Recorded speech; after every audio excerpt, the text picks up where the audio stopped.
Well, welcome everybody once again to this Vaughan Williams Society series of interviews. And having been in the United States recently, we're back there again. And on the screen in front of you there is, I'm delighted to say, David Briggs, one of Britain's most exciting, most exuberant, and has to be said, adventurous organists. He has a new book out. Yes, this is a book plug, but much more than that. Pipes and Passions, David, is the name of the book, published by Chestnut Music.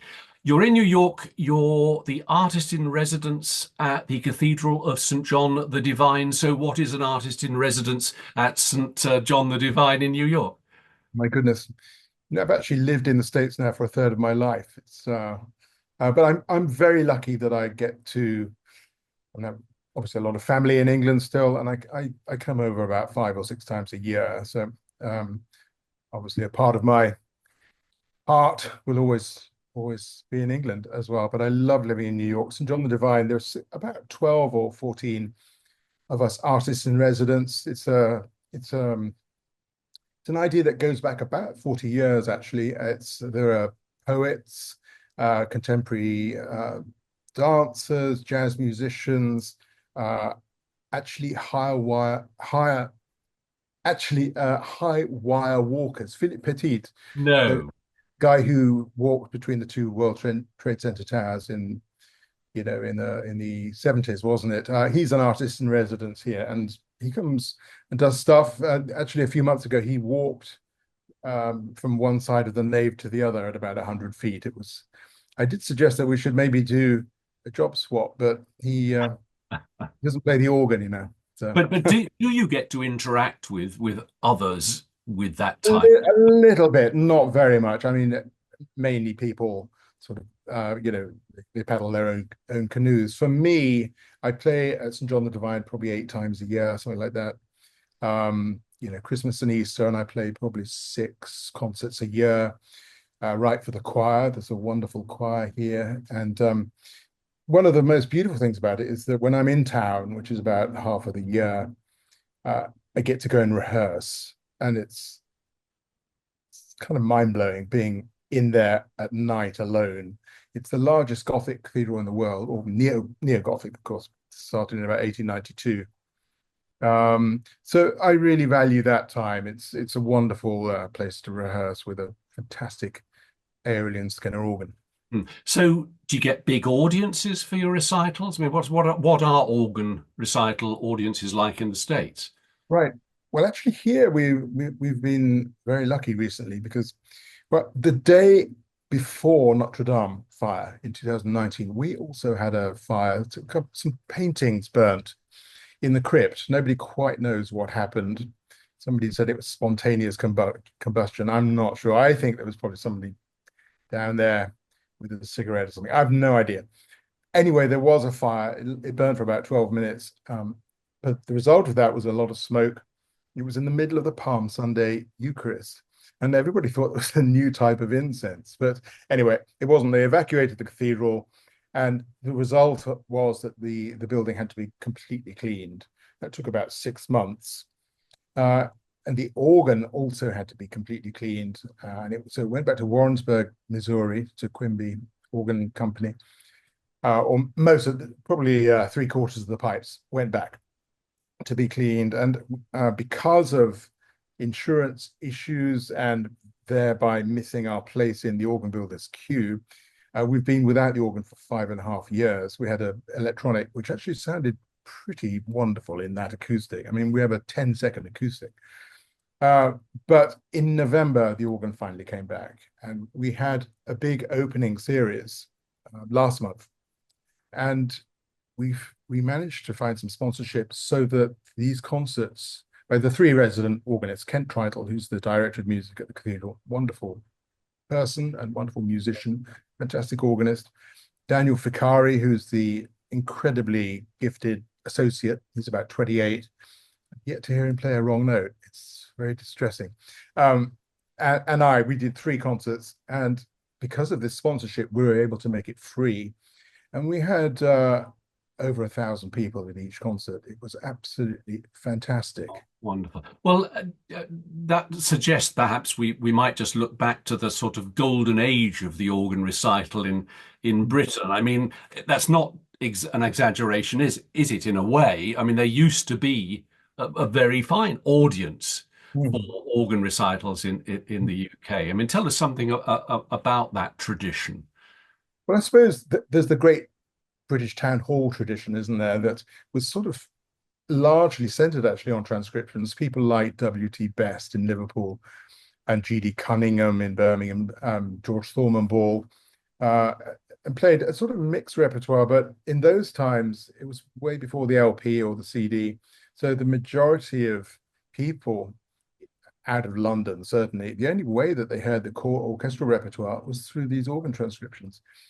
And I think, I mean, in the 20th century, the pendulum sort of rapidly swung towards the organ reform movement with, everybody played Buxtehude and Bach and very contemporary music, Messiaen. Uh, and um, and transcriptions were, I mean, when I was growing up, it was kind of a little bit dicey if you programmed a major transcription.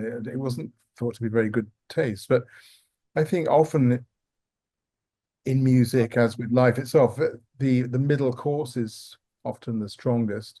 Mm. And I think it's very nice to see that the pendulum has sort of come back into the middle, that we know a lot more about historic performance, which is which is great, and because of all the research that's been done into the instruments of Bach's time and so on, and of course contemporary music. But I think now we're starting once again to play for the general musical public and not just organ buffs. And Yeah. I absolutely love that. The idea of playing transcriptions, I mean, it's centuries old and a very important part of the evolution of the instrument. I suppose Bach really was the first with his own music and with other composers like Corelli and Vivaldi, very notably, of course. But the reason that I love to play transcriptions, I mean, it's people often ask me, well, what's wrong with the core organ repertoire? And for me, it's not either or, it's absolutely both. And I mean, I love playing Franck and I love playing, well, Bach, of course. How can you not? I love playing my teacher, Jean Langlais. I love playing French music. I love playing German romantic music. I love playing English romantic music. I play a lot of Whitlock, for instance, but Oh, also Percy Whitlock, yes. a wonderful composer who died Yeah. way too Yeah. young.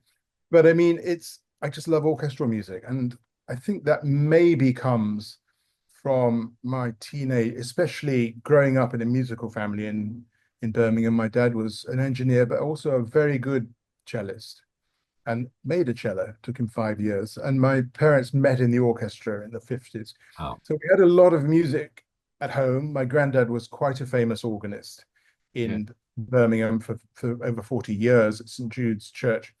And then I started the violin, and then my fingers are quite big. So my teacher said, well, we need some viola players. Why don't you start playing the viola?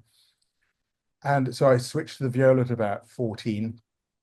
And so the core orchestral music, I mean, first of all, in the Midland Youth Orchestra in Birmingham, but then I spent 4 years in the National Youth Orchestra and ended up by leading them. There was a period in about 1980 where I thought seriously about becoming an orchestral musician. And just because for me, sitting in the middle of a Bruckner symphony or Brahms 2 or Elgar 1 or Ravel Daphnis or Firebird or Bach's, Garden of Fand, that's real music for me. Absolutely. Well, look, well, David, we'll return to the subject of transcriptions in due course. You've introduced that subject, and I should say for our viewers that, of course, we're going to be talking about transcriptions of music by Vaughan Williams, Right. just one of so many composers who's transcribed music you perform. So we've got you in the National Youth Orchestra playing viola. Yeah. Let me take you a little bit further back though. Okay, there's organ playing in your family tree, but I'm wondering what interests the average teenager, well, I say the average teenager, in playing the organ. What's in it? What's in it for them? What was in it for you? What did it offer you as a teenager? Gosh. Well, I've never really wanted to do anything else, to be honest. I mean, I was the kind of kid who we had the grand piano at home, and I sawed out some pieces of wood on both sides of the sustaining pedal and drilled little holes where the organ pistons for the organist presses these to get all the stops out. And so I used to improvise on the piano and just imagining it was an organ. So I kind of grew up with the instrument, and I was a chorister at the cathedral in Birmingham and fell in love with the sound, especially the assistant organist at that time, John Pryor, was a marvelous improviser. And So I just, improv was something that you did as a teenager. oh, well before that. I Yeah. mean, I guess since I was a very little boy, and I went through about four different piano teachers before the age of 10 because they didn't like that I wouldn't practice my scales and practice my pieces. I used to just sit at the piano and create sound. And I think, good improvisers, and this goes with jazz musicians as well, they've usually always done it. It's you can't stop. It's a sort of type of hard wiring in the brain, I think. That's the kind of balance between Yeah. left and right brain. Yeah. So you went on to sort of learn the sort of day in, day out trade of the organist. Uh, you became the organ scholar at King's College, Cambridge. Yeah. And for those of our viewers, around the world, what's entailed in being an organ scholar at a Cambridge college, and particularly at King's College, and how does it bring you on? It's the best training because of every day you're in there and you're very aware of the reputation of the choir of the college and who's been there before. So I mean, sometimes I used to be in there till 2 o'clock in the morning just to make sure that everything was properly prepared. And the great thing about being somewhere like King's is that it's not just the carol service. That if you play for the carol service, as I've had the privilege to do in 82 and 83, it's a live audience of something like 35 million, which is something. I mean, it's a kind of unique experience that. But actually, a Thursday afternoon in the middle of February, when it's foggy outside, you've got an essay crisis, and you've just had a row with your girlfriend or whatever. The expectations are absolutely as high because there could be somebody who's hearing King's College Choir once in their life live, maybe from San Francisco, and that could be the day. So, and I think that kind of unwritten expectation was wonderful, and just there's a kind of feeling that you really have to deliver the goods, no matter what, no matter how you're feeling. Yeah. That's you up for life, actually. Yeah, I've interviewed quite a number of choristers and choral scholars from King's, going quite a long way back, and you ask them about their nerves on the Christmas Eve service broadcast, and they all say, "Oh no, we were just professionals. I mean, it's just like any other service. We're just go on automatic pilot." But I'll bet the organist feels a little bit more of a tremor than that, don't you? I think so. Actually, one of the tenor choral scholars when I was there was reading maths, and he explained to me, if you play a wrong note on the carol service with a live audience for 35 million, it's the equivalent of playing a continuous wrong note in your living room for 8 years. Yeah. And I Yeah. wish you told me that at 2 p.m. on Christmas Eve. Exactly so. Well, look, you went on to various cathedral posts. You were at Hereford and Truro. Interestingly enough, I'd love to talk to you at length about that, but we don't have time. Let's Yes. land though on sort of territory, which of course is very familiar to Vaughan Williams lovers, and that's your time at Gloucester, which Yes. it implied your involvement in the Three Choirs Yeah. Festival. I mean, again, for people around the world, what's special and distinctive about the Three Choirs Festival and performing day in, day out in Gloucester Cathedral itself? Right. It's amazingly 22 years since I left Gloucester now. And I mean, it seems like yesterday in one way, but I mean, a lot's happened since. Um, and the thing that I enjoy the most, or let me rephrase that, the thing that I actually miss the most about my time at Gloucester is being on the rostrum in front of the Philharmonia and the festival chorus at the Three Choirs. That was amazing. I mean, it was kind of terrifying. I remember rehearsing in London. We used to have to go to rehearse with the orchestra for 3 days before they came to Gloucester. And the Philharmonia had just come back from Japan with Ashkenazi for 3 weeks. And I was sitting in a hotel room with this pile of scores this high, thinking, what am I doing? Why am I putting myself through this? But actually, it was wondrous, because about a third of the orchestra I knew they were my mates from the NYO. And I just, you make sure in the first 10 seconds that you illustrate that you're musical, you're respectful of their time, you've memorized the score, and you don't rehearse things that don't really need it. But it felt like playing a wonderful Model D Hamburg Steinway, that it felt like they were almost in my head. And took the opportunity to have some stick lessons with Todd Handley, actually. And of course, we talked a lot about the English repertoire. But did you conduct any Vaughan Williams at the three choirs? My last concert was Sea Symphony. Oh, And it was, yeah, it was just wonderful. It was absolutely incredible. And that the same day I had lunch with Ursula. And that was remarkable. I mean, obviously her husband had been dead for 43 years, but her memory of what he was like was so clear. And she was wonderfully eccentric, but very kind, and still pretty lucid, yeah. actually. But this association with British Yeah. composers going all the way back. I mean, some people will argue that maybe the Three Choirs Festival has just traditionally been a little bit stuck in the past. But it's tricky, isn't it, to break out completely from a tradition that is as strong as and important as this. I mean, I think at its best, the Three Choirs it's always respectful of the past, but truly creative. Yeah. Of looking in the future. And actually, my mum, who grew up in Birmingham, she went to the Three Choirs in the mid-50s. It was at Worcester, and she sat quite near the front, and she sat right behind RVW. And she told me that, it's a little bit like going to the cinema, going to the movie theater.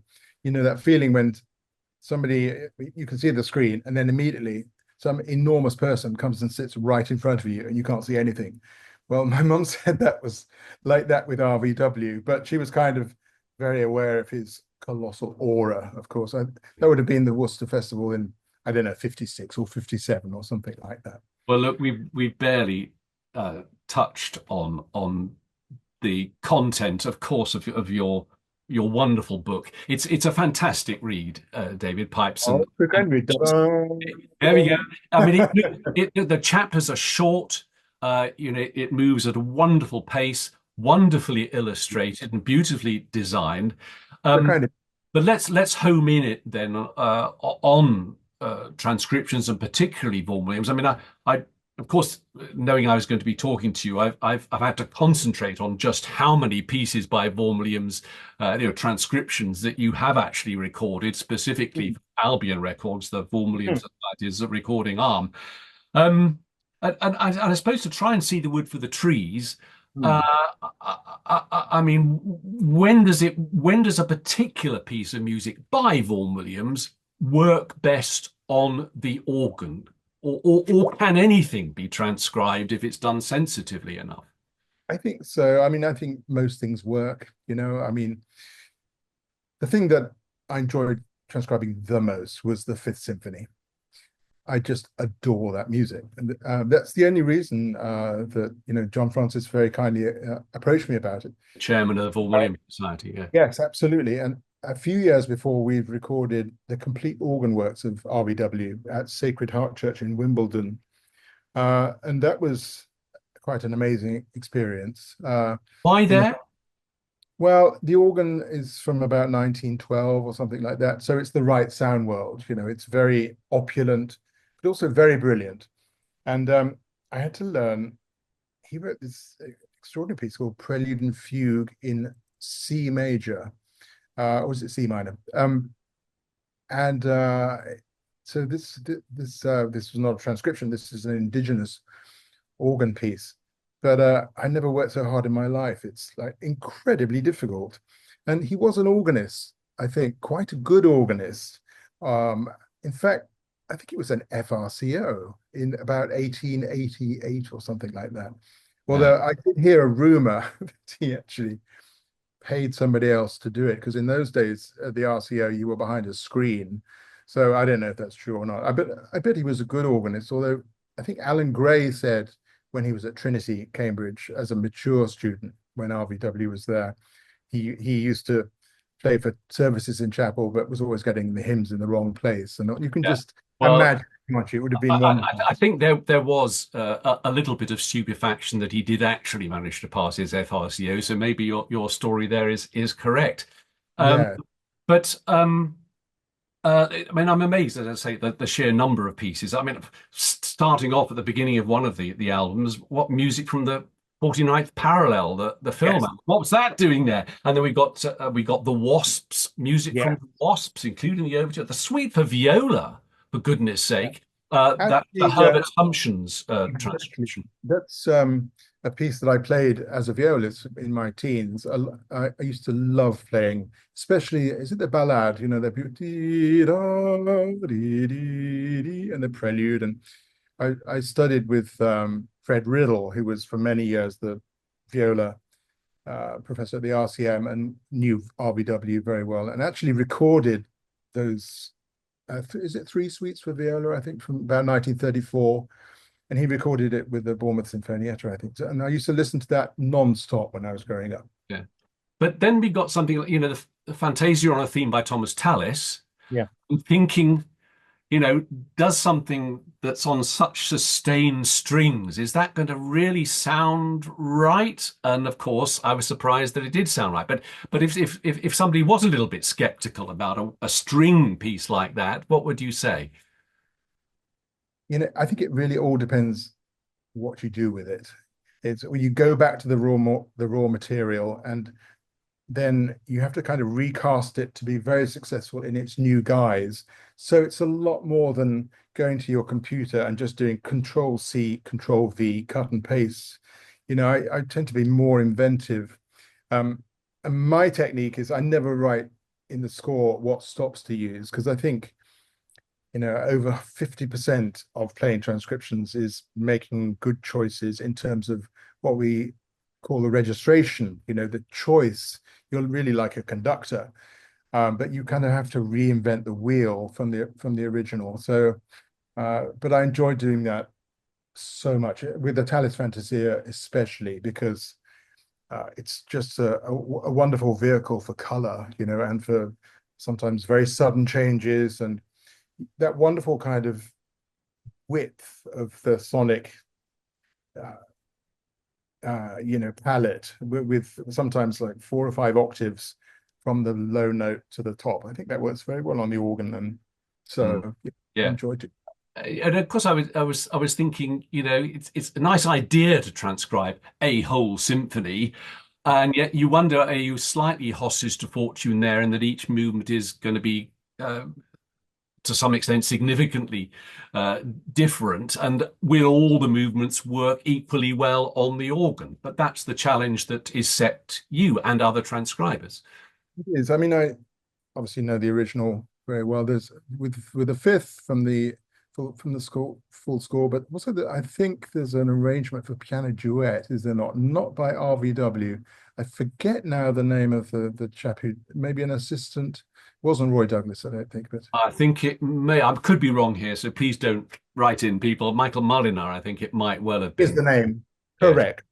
So, I cross-checked that, but actually, after a while, I didn't listen to the orchestra anymore because I was more interested in creating my own sort of inhabiting the piece from an organist point of view. So, to make it sound like a really compelling, Yeah. colorful organ piece. So just because RVW writes clarinet solo, it doesn't necessarily mean you have to replicate that.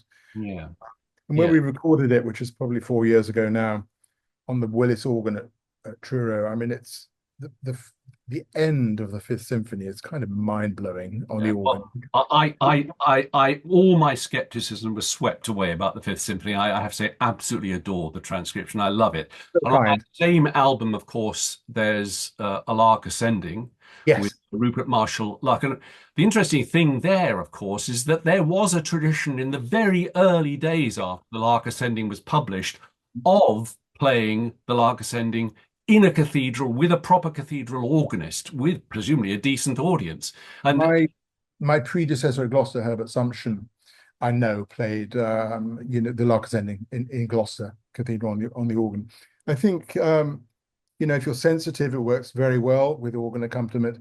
But what is the real winning component is the acoustic of the cathedral.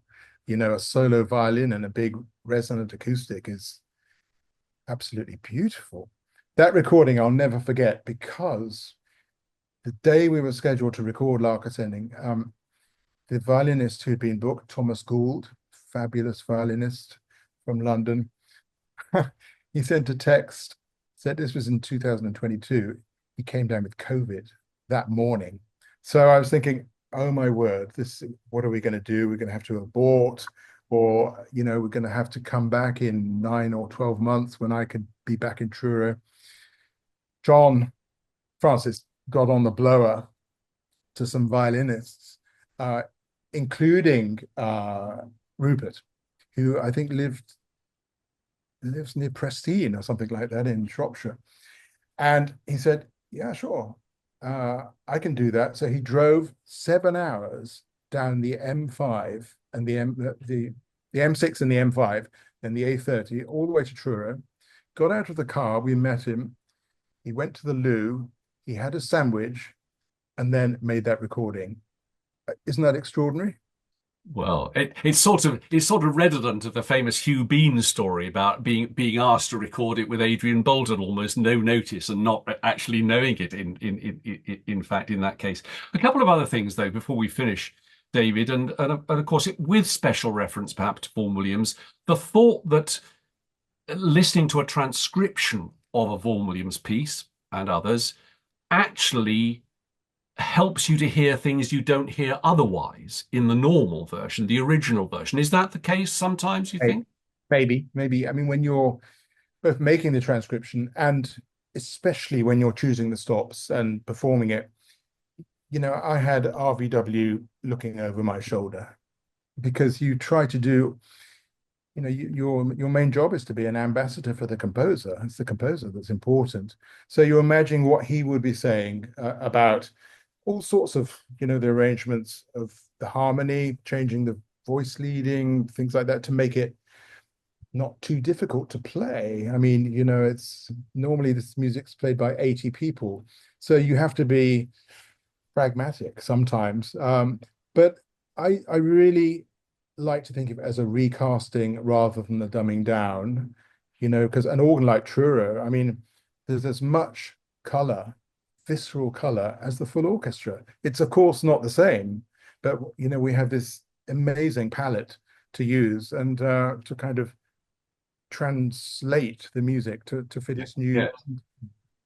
But that brings me on to my final point, and that is, choosing the right organ for any one recording. I mean, you know about this far more than I possibly could, but you must have favorite organs that you say, ah, yes, this is the organ on which to perform transcriptions, which of course embody the sound of an orchestra, as you've been saying several times.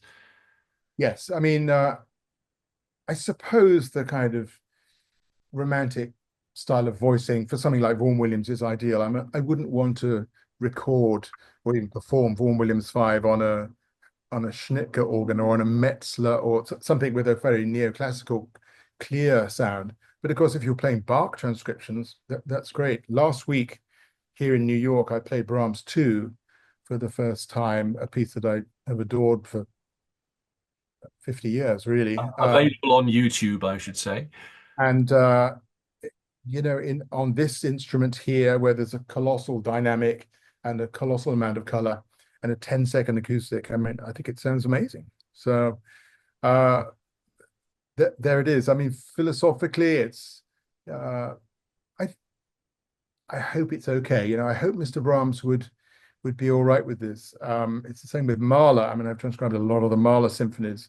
Mahler only wrote for the organ twice, and it's very much part of the orchestra at the end of the second, Yeah. and of course in the eighth. But you know, the instrument has evolved so much in terms of not only the style of voicing, but the actual control that we now have in order to say what you want to say musically, as opposed to being kind of hemmed in by the physical constraints of having to pull the stops by hand. You know, that's all now done with computers. So there again, I hope Mahler would be okay about it. Well, with those technical advances, yes, we should be listening to transcriptions increasingly, we hope, in the future. David, I could go on talking to you for ages and ages, and we haven't really explored your book as much as we really should. It is a fantastic read. Pipes and Passions, Chestnut Music is the publisher. And as far as I'm concerned, I want to know when you're next doing an organ recital with loads of transcriptions in the UK, and I will do my very, very best to get there. Very much. It's been such a pleasure to speak with you, Andrew. Yeah. Well, on behalf of everybody in the Vaughan Williams Society, David, thank you so much for your music and for your time today. Thank you. A great pleasure. Thank you very much.